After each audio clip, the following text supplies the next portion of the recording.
tiveram aquela sensação de acordar um dia, olhar a paisagem e se perguntar: pô, não tem vídeo suficiente de lobisomem no meu canal?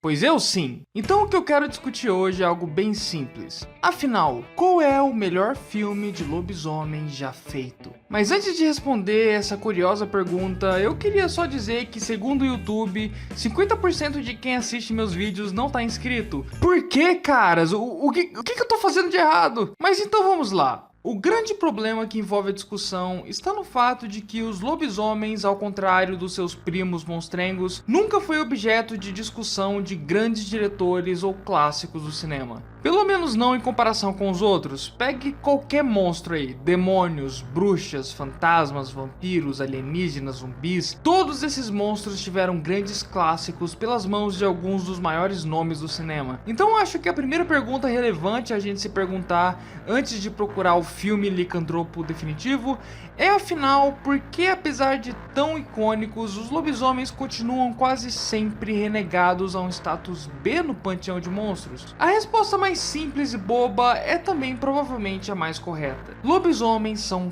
caros. Enquanto filmes de zumbis, fantasmas, demônios, vampiros e até de aliens dependem mais da criatividade de seus criadores do que do orçamento, qualquer pó na cara já é suficiente para um zumbi ou fantasma. É muito mais difícil conseguir um resultado assustador com lobisomens se você não tiver um grande orçamento. Em decorrência da falta de exploração da criatura por artistas de renome, o gênero teve que se desenvolver aos trancos e barrancos no submundo trash do cinema, o que criou a tendência de que todo filme da criatura ou tem que ser quase uma porno chanchada ou uma sessão da tarde basicona na pegada de Goosebumps. Claro que, como eu sou muito ousado, eu me propus a fazer um filme de lobisomem caso a gente alcance a meta de R$300 mensais no nosso Apoia-se.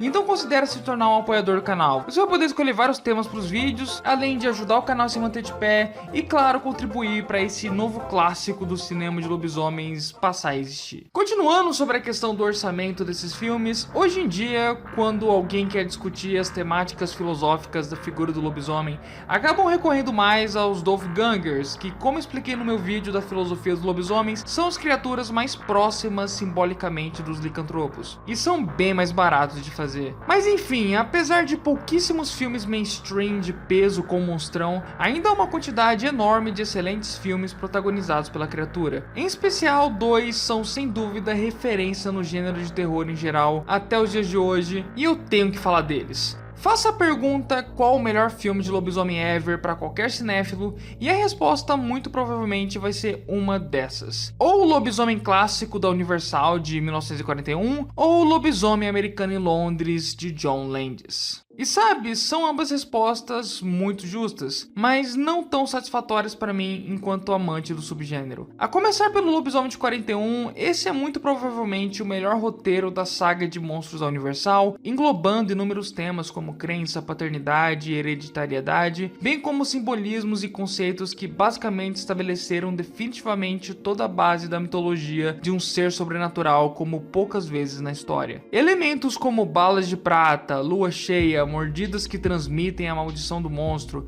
Esse filme só compete com o livro Drácula de Bram Stoker e a trilogia dos mortos-vivos do Romero pro título de obra mais influente copiada do universo de monstros de todos os tempos. Mas há um grande problema nesse filme. Ele não envelheceu bem como filme de terror. O que é perfeitamente compreensível, o filme é de 41, não tem como esperar que continue assustador hoje como já foi um dia. Mas justamente pegar uma obra tão antiga e que já não cumpre bem o seu principal objetivo, que é dar medo no espectador, e querer colocar essa obra como clássico definitivo do seu gênero, me parece um pouco precipitado ou saudosista demais. Já em Lobisomem Americano em Londres, o problema é outro. O filme, junto com O Grito de Horror do mesmo ano, revolucionou mais uma vez a forma como as pessoas enxergavam lobisomens no cinema, estabelecendo agora essas criaturas mais bestiais e robustas que diferem muito do estilo de maquiagem feito até então. Só essa mudança já torna o filme muito mais efetivo no gênero de terror do que qualquer outro que tinha sido feito até aquele momento. Outra coisa estabelecida aqui foi o impacto da cena de transformação,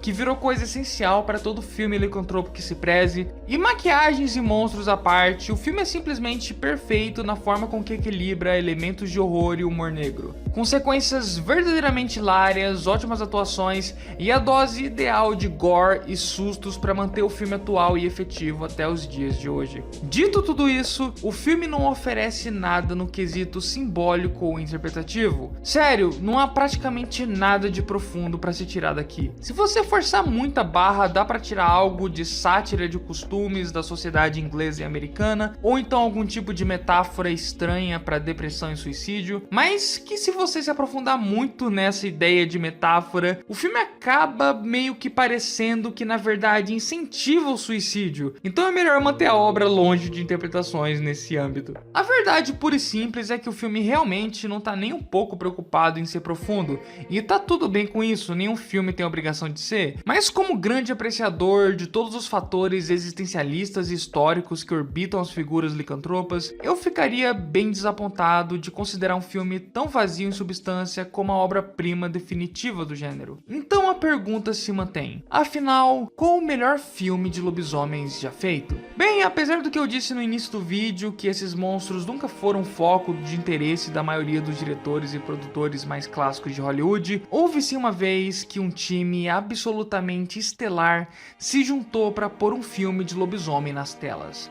E quando eu digo um time, eu me refiro literalmente ao pacote todo, um verdadeiro sonho molhado para fãs de terror. A começar pela trilha sonora, ninguém menos que Ennio Morricone, o meu compositor favorito de todos os tempos, e acredito que para muitos de vocês também. Na direção, Mike Nichols, diretor de clássicos como Quem Tem Medo de Virginia Woolf, vencedor de 5 Oscars, e esse filme também está quase sempre presente em listas de melhores filmes da história. Além, é claro, de A Primeira Noite de um Homem, que quem viu meu top 10 filmes da minha vida sabe que esse tá lá. Então no quesito direção e trilha sonora, um filme de lobisomem não poderia querer coisa melhor. Mas o time fantástico continua. No elenco temos ninguém menos que Jack Nicholson, um dos 3 atores que mais ganharam Oscars de atuação na história da academia, Michelle Pfeiffer, uma das atrizes mais icônicas da história, e de coadjuvantes temos James Spader, Christopher Plummer e Richard Jenkins. Os 2 últimos também vencedores de Oscars e os 3 campeões de indicações nos mais diversos prêmios e que colecionam papéis icônicos que vão desde o universo Marvel até Shakespeare, passando por Star Trek. Apresentado a vocês o time responsável por essa obra, vamos enfim falar dela. Wolf, ou Lobo, filme de 1994. Apesar de toda a galera fantástica envolvida nesse filme, ele não foi exatamente bem recebido na época.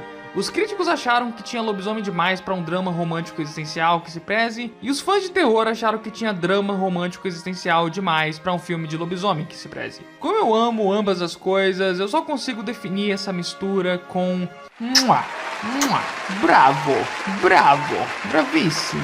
Acho que para começar a discutir esse filme, eu acho relevante trazer para o contexto A Primeira Noite de um Homem, que foi o filme do Nichols sobre juventude e amadurecimento precoce. Um estudo de personagens sobre a transição de adolescência à vida adulta pelos olhos de um jovem perdido e sem visão de futuro, sendo forçado a lidar com sua idade pelos adultos à sua volta, sem conseguir assumir controle do seu destino. Para mim, uma das obras definitivas a debater crises existenciais na juventude.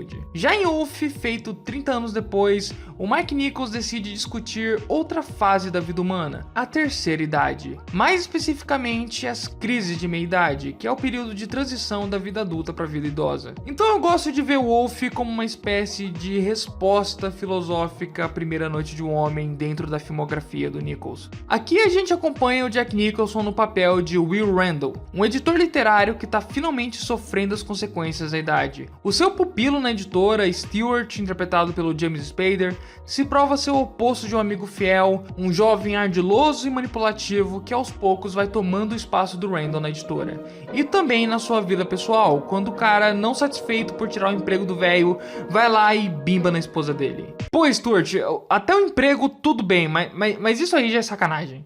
No início a gente vê o Will apático a tudo que lhe acontece, simplesmente aceitando os problemas que vão caindo no colo dele como sendo o ciclo natural da vida, com os velhos sendo substituídos pelos mais jovens, e tudo simplesmente perdendo a importância, enquanto a mente dele vai ficando cansada e as dores no peito começam. Mas como não podia deixar de acontecer, uma bela noite ele acaba sendo mordido por um lobo e então, com o passar dos dias, Will começa a ganhar habilidades especiais como sentidos aguçados e força de vontade como não via há décadas. E decide usar essas habilidades para recuperar o que lhe foi tirado por Stuart. Menos a sua mulher, porque agora ele tem poder de lobo suficiente para conquistar a Michelle Pfeiffer, que por acaso é a filha do chefe cuzão dele, então, melhor que ganhar na loteria, tá certo? Na real, nem tanto assim, porque não apenas a mordida lhe deu habilidades especiais, o Will agora começa a sofrer de transes noturnos que vão se tornando progressivamente mais violentos e perturbadores. Não dá pra vencer em tudo na vida. A primeira coisa que eu amo sobre esse filme é como ele subverte o lugar comum que a maioria dos filmes do subgênero caem. Quantas vezes lobisomens foram usados de metáfora pra puberdade? Se você não sabe a resposta, eu digo: muitas. Desde I Was a Teenage Werewolf de 1957, passando por Ginger Snaps, Teen Wolf original, a série Teen Wolf, Crianças Lobo, Bom Comportamento, a música Eu Era um Lobisomem Adolescente do Legião Urbana, até o Homem Lobo e os Pestinhas, o filme do Alvin e os Esquilos, a metáfora lobisomem adolescente é a coisa mais batida do gênero fácil. Então um filme que faz justamente o contrário e decide discutir a crise de meia-idade não só é um conceito mais refrescante e original, como casou perfeitamente. Dar a chance de um homem velho ter novamente o sentimento de ser jovem, mas sem tirar disso as consequências e lado amaldiçoado do privilégio, demonstrou-se como uma premissa tão fascinante quanto reflexiva nas mãos do Nichols. E o Jack Nicholson é a escolha perfeita para o personagem, sendo que a história não só parecia uma metáfora para a minha idade, como também uma metáfora para a própria carreira do ator nos anos 90. Ele estava mais velho e perdendo papéis importantes para atores mais jovens, e aqui ele parece usar isso de combustível para entregar uma performance feroz, literalmente nesse caso, que mostrou que ele ainda tinha muito a oferecer em papéis que exigiam ação. O James Spader, por sua vez, faz um dos vilões mais fodas que um filme de lobisomem já teve, e diria até um dos vilões mais fodas do cinema de horror dos anos 90 em geral.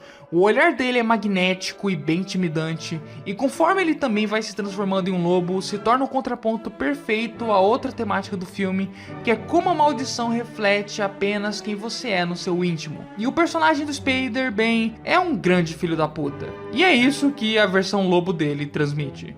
A Michelle Pfeiffer tá em um dos papéis mais charmosos da carreira dela e que também tem um fator bastante subversivo dentro do gênero. Ao invés de ser só um interesse romântico para ser sexualizado do início ao fim do filme, como quase todo filme de terror B tem, ou o estereótipo de loira burra que só fica em perigo a história toda, a personagem dela, Laura, é extremamente inteligente, conseguindo sacar rapidamente as entrelinhas dos acontecimentos, bem como criar um laço poderoso de confiança e desejo com o personagem do Jack Nicholson, que contribui ainda mais para os temas discutidos na obra. Além disso, ela não é apenas renegada a mera âncora para o protagonismo do Nicholson, ela tem no filme o seu próprio arco de embate patriarcal, o que dá ainda mais força para a personagem e mais material para Michelle Pfeiffer brilhar na sua atuação. Outra coisa bastante importante embutida nessa personagem é como ela serve de resposta a um grande problema desse subgênero. A constante hipersexualização que permeia quase todos os filmes de lobisomem é também aqui material para subversão de gênero. No fim do filme, a gente tem um clímax onde o Stuart tenta estuprar a Laura em uma cena extremamente tensa e gráfica que quebra as expectativas e tendências sexualoides que um público mais misógino poderia esperar. Na verdade, todos os elementos do filme parecem cumprir dois papéis. O primeiro sendo a relevância desses elementos para os tópicos tratados no filme, e o segundo sendo como o filme usa desses elementos para subverter o subgênero dos lobisomens. As cenas mais licantropas do filme são filmadas em uma atmosfera onírica de sonho, mas sem ficar algo muito cabeçudo ou intelectualoide, que o diretor e os roteiristas aqui têm noção que só alienaria muito o público e tiraria muito potencial da graça do filme simplesmente. O longa sabe se divertir com tendências do gênero, colocando coisas como uma luta de lobisomens no final, um senhorzinho especialista em coisas sobrenaturais, que explica a maldição pro protagonista, e um certo humor ácido e mórbido que contrasta com os momentos mais pesados da história. Eu tenho que admitir que, apesar disso tudo, o filme ainda tá longe de ser assustador como alguns fãs de terror poderiam exigir. Mas diferente do Lobisomem de 41, que é um filme com o objetivo de assustar, mas que ficou datado e não consegue mais cumprir aquilo que almeja, esse filme nunca teve como foco dar medo nos espectadores. Ele se pauta muito mais na criação de um suspense psicológico mais Hitchcockiano e na sua tensão progressiva do que no fator do simples terror.